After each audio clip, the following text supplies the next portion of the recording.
All right, so how do we do 10 million with our ecom stores with the power of AI? So that's the topic for today. I'm gonna cover the most important principles, especially in the world of AI. So with no further ado, I would say we go right into it.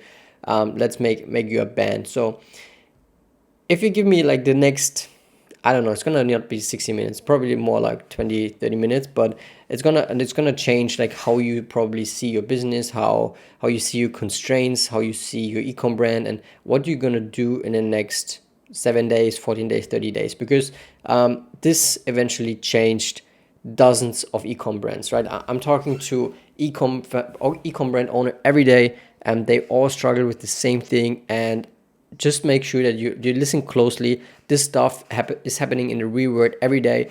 And if you solve this issue or an issue that you see here that you recognize from your own brand, you're set up for a good scale run, right? Especially now with Q4 ahead of us. So that's going to be super, super important. So we're going to cover today the MMA, so the money making activities, obviously, 8-figure revenue, what's stopping you from scaling, how we turn 5 and 6 figure brands to 7-figure brands monthly.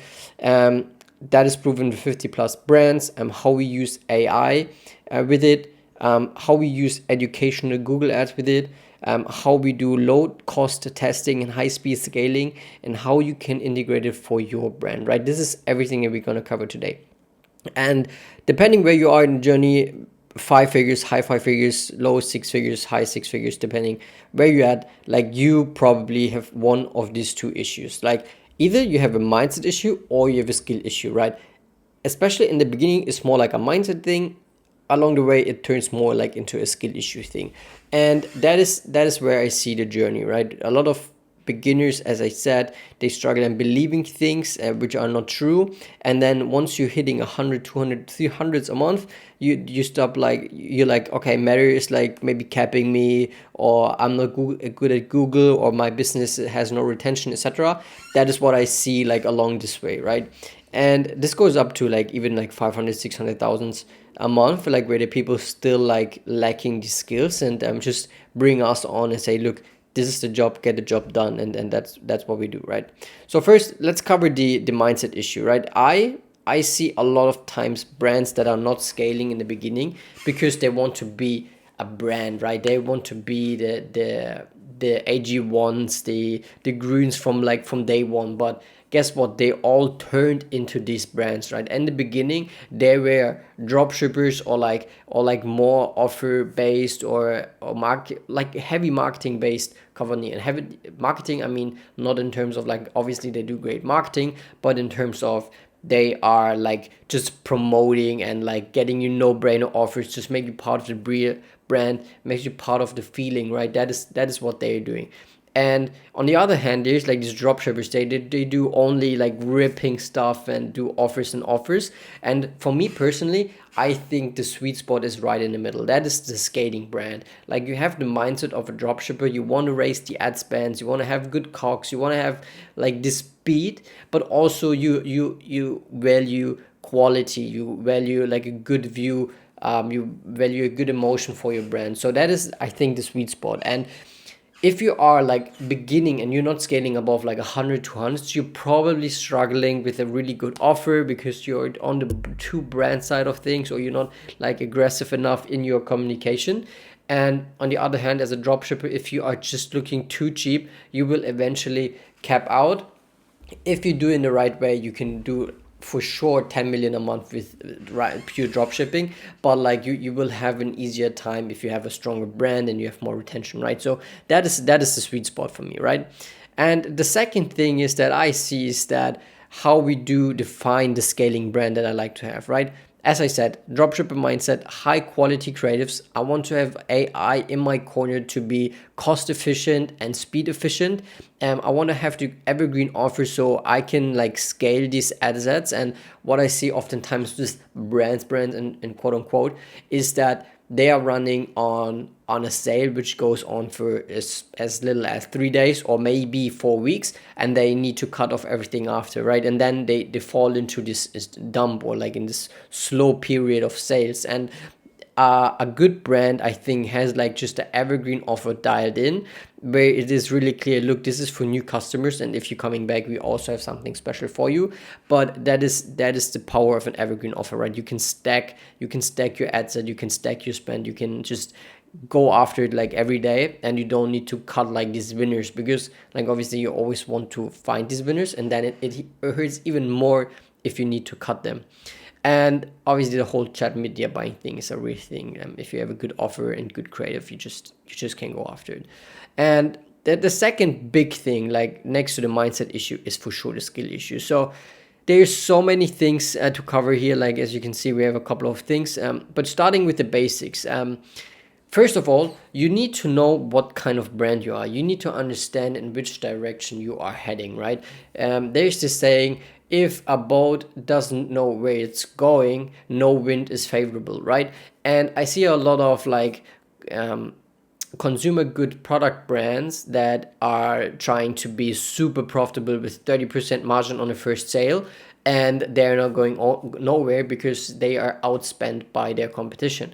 And I see brands that are most likely selling one time to a customer, maybe two times, and they are trying to be break even and make money in the back end. So both scenarios doesn't make any sense. So if you are like a more supplement brand or skincare brand, and you live off retention and you can make huge amounts of money off retention, you should focus on a low ROAS and a high LTV, right? So what they mean with low ROAS, right? I'm not saying that you should be under your target ROAS and be unprofitable. That's not what I'm saying. What I'm saying is that if you can lower your ROAS as low as 1.2, 1.4, and you can achieve a 2.x ROAS, you will highly profitable scale up, right? But if your goal is 30% margin and you need a 3x ROAS on cold and cold audiences, you're gonna having a hard time, right? So what you want to do is you want to scale up with a margin of like 5 to 10%, at enough money to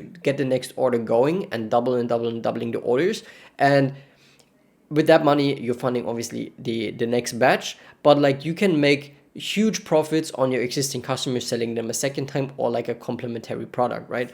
And on the other hand, if you are like a one-off brand, you should scale with a target ROAS. So you should have a clear return on ad spend target, which gives you a clear profit target. And also what you want to do is you want to add products to your product line, so you can increase AOV and you can lower your CAC. Because what's going to happen is if a customer has more options in, let's say you selling stuff for your apartment, right? And it's like you selling stuff for the kitchen, and then you start also selling stuff for the bathroom. Like if they have more options, you can like increase conversion rate because you have more options. You can do better pricing, you can do bundling, and what's going to happen is if you increase conversion rate, obviously you're gonna decrease your cost per acquisition, and obviously you have an easier time to get your target ROAS right. And that is the way to go. You need to go on this side. And then with both brands or with both approaches, it's super important that you're going into a niche where the TAM is big enough, right? If you are a person who wants into the multiple millions, like if not the hundreds of millions, you need a market where the TAM, so the total addressable market, is big enough. And then once you know in which direction you are going, what kind of brand you are, then you start your evergreen offer building, right? You want to be as good in your offer as possible. You want to have the highest perceived value possible. Obviously, you do a money back guarantee because that the risk reversal is just one of the biggest lever in ecom in total, in general, right? You want to have some gifts if possible. They can be also digital. They could be just like extended guarantee or something. You can do digital products, how to use the products, of course, how to improve your skin, like in your daily routines, etc., etc. Or obviously you can do bundles, right? But a really important thing that I see every day, or a thing that you shouldn't do, is that you should not include like no-brainer upsells or cross-sells to your hero product, because your margin just goes out of the window. You want to make sure that you have a really good offer on your hero, but you still have the options to upsell or cross them, right? If you can only build a strong offer with another product, for sure you have to do it, or that's a good option. But if you are not needed to do it, you can do it via upsell and cross sell and make more money out of it, right? So that is a thing that I would always recommend to check. And yeah, so now you know in which direction you're going, you have a really good offer, so you go into the next phase, right? You hopefully at this point you will make some money, you do the sales, and then you end up in the next bottleneck, right? And if ads are not your bottleneck and you do the sales, the thing that most of the brands preventing for scaling is the cash flow and the supply chain, right? And again, I see this on every level. We had a brand with us. They were doing home fitness equipment and expensive stuff. Like we're talking costs about like 300, 400, 500 bucks. And if you order a couple of hundred of them, that's big money. And I was asking, look, when do you pay your goods? And he was like, yeah, I pay them 80% upfront. And I think that's a really good deal. And I was like, no, that's a pretty shitty deal, right? You should pay 30% if you take the order, 30% if you're delivering, and 40% once 40% 30 days after delivery, right? That is a good deal, but your deal is pretty shitty. So he went to the supplier, he renegotiated the deal, and voila, he had way more free cash available, and that helped us to scale, right?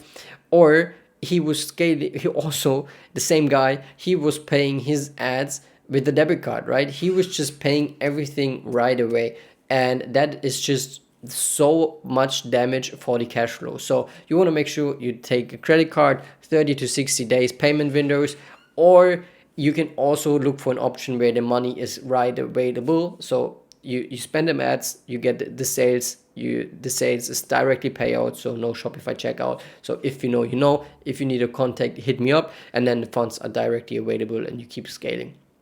And then the another big thing that I see is that most of the brands don't know where the money is going. So you want to make sure that your profit tracking until contribution margin 3 is absolutely correct. Like German speaking market is using a lot of Claw. That is a really good tracking tool for your margins, or you can use Triple Whale.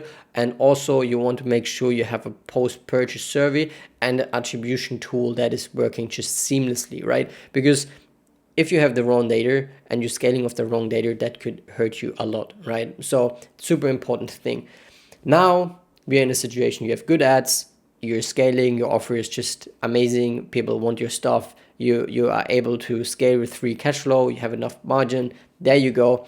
And then you are iterating on your marketing side of things, right? So if you go into meta ads, you always, or a lot of people talk about like, should I go more quality or quantity? And I was like, always, why not both, right? I think Alex Hormozy just dropped the video on that, but I was saying this for weeks, to be honest. Like, you can do both. If you are a brand and you have one avatar and you have one concept, you should batch create a lot of static creatives with the different avatars and see what is working, right? That is easy game. Like, everyone who's launching just 5 to 10 ads a week in this day and age is just losing out on money. Like, hands down, it's silly, right? So what you should do is you should batch create every day, or you have someone who's batch creating every day and create new ads every day, static for sure, different avatars, different angles, and see what the market is resonating with, right? And one ad is going to have a 0.5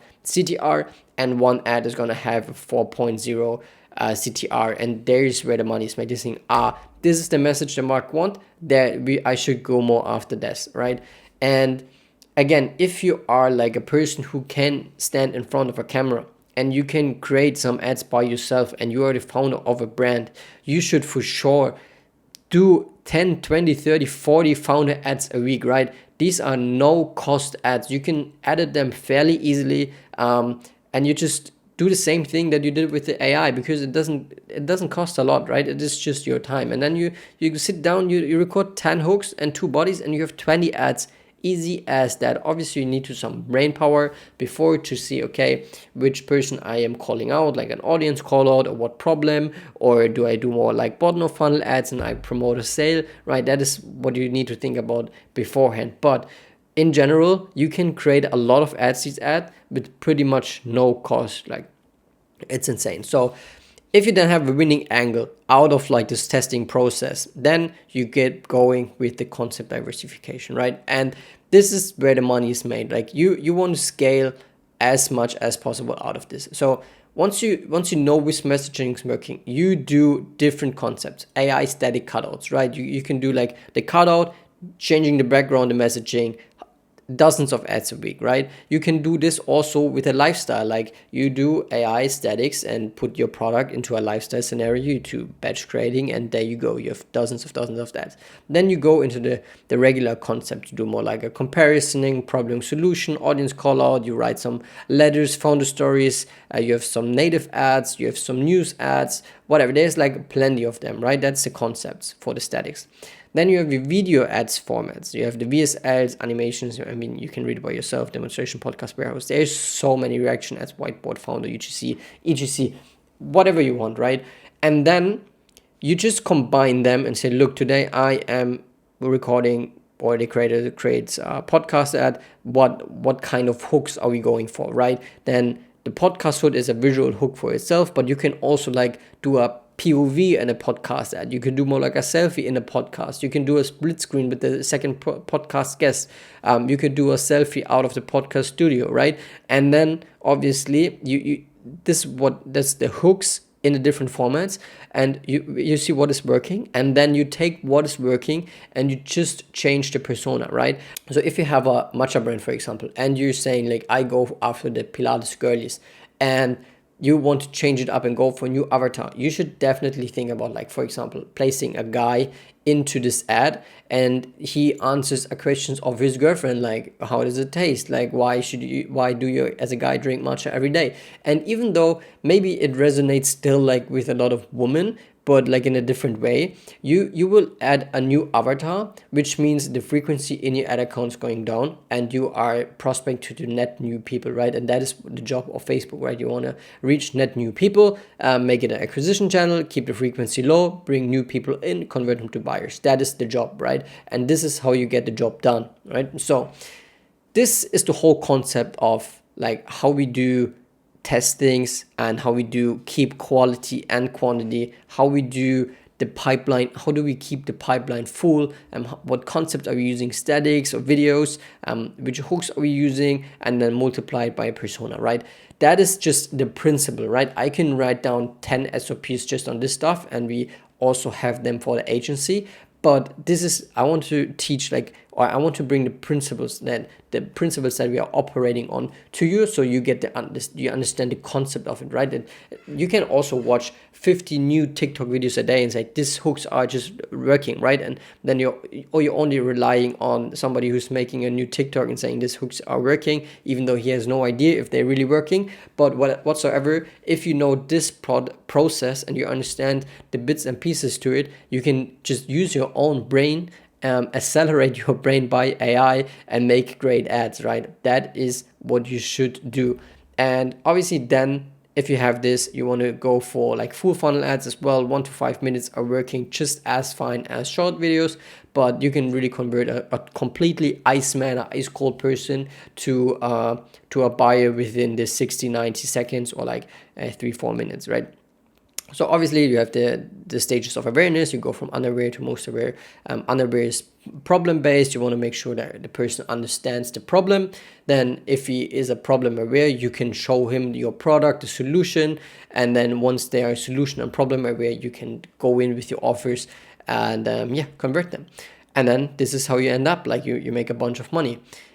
That's the concept that we are using in the agency. So this is the meta part, right? So now we talk about the direction where you're going, the problems that you will face, the meta concepts that we are using for scale. And Meta is your best friend in the beginning. Google can also be your best friend in the beginning, but most of the times you're testing with Meta, and then you go to Google.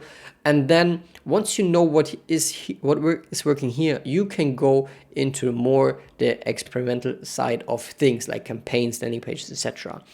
Talking about landing pages, one of my favorite topics is that you can build out the 5 reasons why pages, the 7 reasons why pages. Like, we know all these landing pages.